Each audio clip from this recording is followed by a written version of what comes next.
एक तलाक ऐसा भी। किशोर आज कुछ उदास बैठा था। अब उम्र भी हो गई थी पर मन में कुछ था जिसे वह खुलकर बयां नहीं कर पा रहा था। बड़ा लड़का अजय बार बार पूछ रहा था, पापा क्या हुआ? आज आप इतने उदास क्यों हैं? क्या हुआ पापा?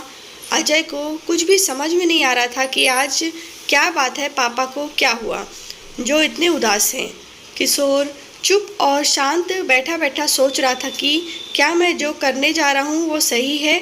बार बार यही सोचकर दिल बैठा सा जा रहा था।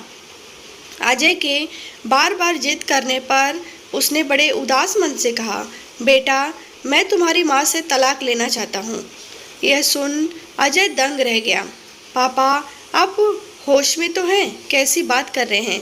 मुझे लगता है उम्र के साथ साथ आपका दिमाग भी सठिया गया है। आपका क्या माँ से किसी बात को लेकर विवाद हुआ है जो ऐसी बात कर रहे हो? और फिर इस उम्र में क्या माँ से इस बारे में बात हुई? अजय मन ही मन आग बबूला हो रहा था कि पापा कैसी बात कर रहे हैं। घर में नाती नातिन हैं जो शादी लायक हैं और इनको 60 साल की उम्र में तलाक की सूझ रही है। अजय की पत्नी भी ये सब सुन रही थी। उसने अजय को अंदर बुलाया और समझाया, ऐसे मामलों में गुस्से से नहीं नरमी से काम लेते हैं। अजय की पत्नी राधा, जैसा नाम वैसे ही गुण थे। वह अपने सास ससुर को बहुत इज्जत देती, उनकी देखभाल करती, बिल्कुल अपने माँ बाप की तरह। उसने उनमें कभी भेदभाव नहीं किया। राधा ने अजय को समझाया कि एक बार से उनकी बात प्यार से सुन तो लें, फिर जो करना है सो करना।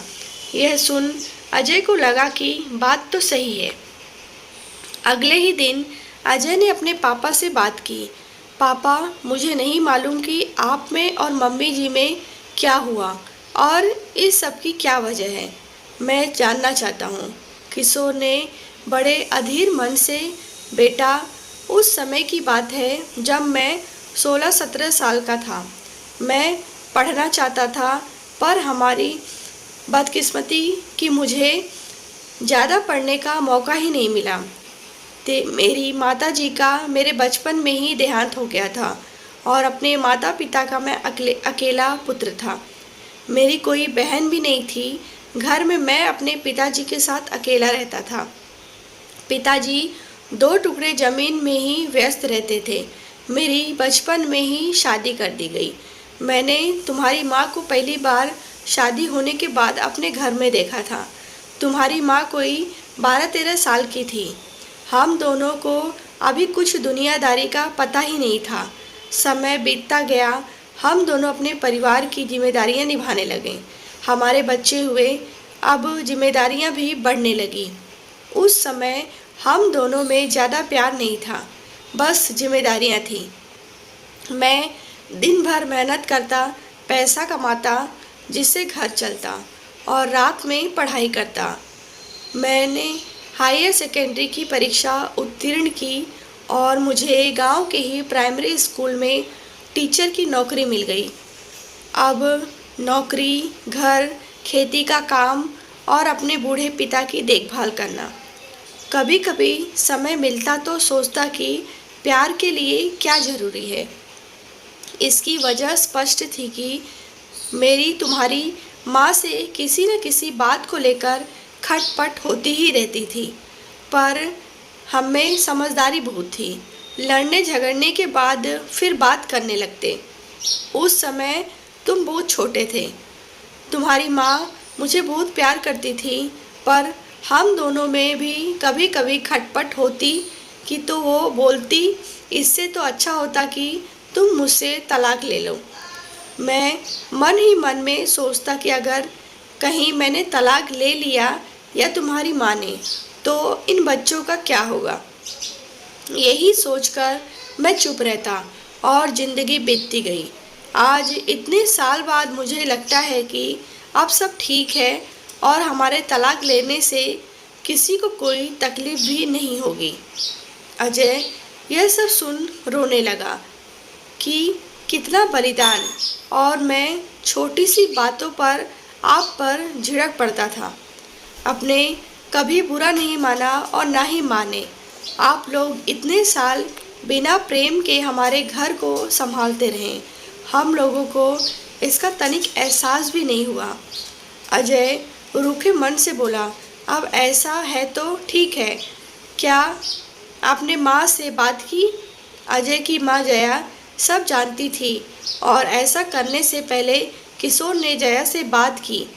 जया भी राजी थी, वह भी खुश थी कि उसके परिवार में सब अच्छा चल रहा है।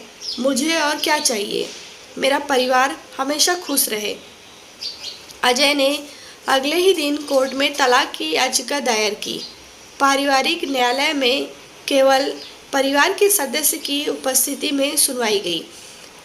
जज साहब के सामने उनके पूरे जीवन काल में ऐसा केस कभी भी नहीं आया था। वो हैरान थे कि क्या फैसला किया जाए कि उन्होंने किशोर से ही पूछ लिया कि आपके केस में क्या करूं। वैसे जज किसी से पूछते नहीं हैं कि क्या फैसला सुनाया जाए। किशोर ने कहा, जज साहब, हम तलाक ज़रूर लेना चाहते हैं, पर अब जीवन साथी नहीं, एक अच्छे मित्र की तरह साथ में जीना चाहते हैं।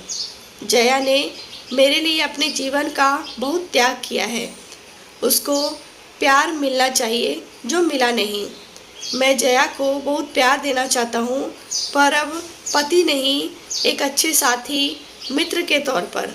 हम दोनों सर जीवन साथ में जीना चाहते हैं। इस बात पर सभी अचंभित थे। अजय की आंखों में आंसू भर आए कि उसका परिवार टूटने से बच गया। जज साहब को पहली बार ऐसा फैसला देते हुए खुशी हो रही थी कि पति अपनी पत्नी के साथ एक अच्छा साथी बनकर जीना चाहता है। तलाक के बाद किशोर जया के साथ घर गया और फिर दोनों हमेशा साथ रहें। कहानी अच्छी लगी हो तो लाइक करें, शेयर करें।